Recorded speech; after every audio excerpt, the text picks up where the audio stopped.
The 36th annual convention of the Sri Lanka Administrative Service Association was held today under the auspices of President Maithripala Sirisena.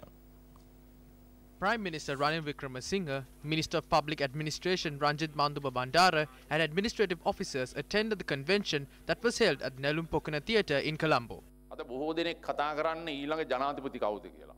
Everyone is talking about the next presidential candidate because according to the constitution, the presidential election should be held by the end of this year.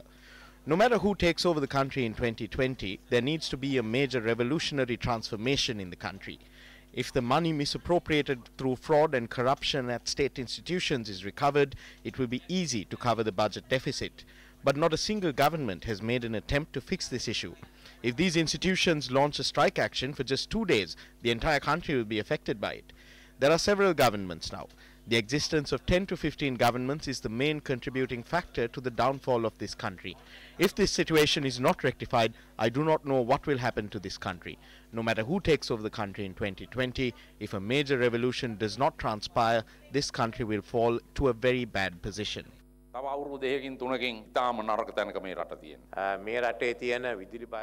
ministerial committee was appointed by the cabinet on the request of the president to solve this power crisis.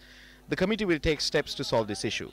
The cabinet and the parliament will be informed of these measures. An important decision that was taken was to appoint an energy manager for all the ministries, especially because these ministries and the departments affiliated have generators, so they can temporarily halt using power from the national grid and use the generators instead. For example, we decided to utilize the generator at Temple Trees instead of using power from the national grid. This has to be done only for 7 days. I believe that by adopting this method, we can save a lot of electricity and these power cuts can be controlled. The next step will be informed to Cabinet tomorrow. The reason why there are no power cuts in Colombo is because discussions were held with major companies in the Colombo city area and they came to an agreement to use their own generators instead of taking electricity from the national grid. Therefore, we have been able to give some relief to Colombo. If the government institutions adopt these measures too, we will be able to provide the general public with some relief.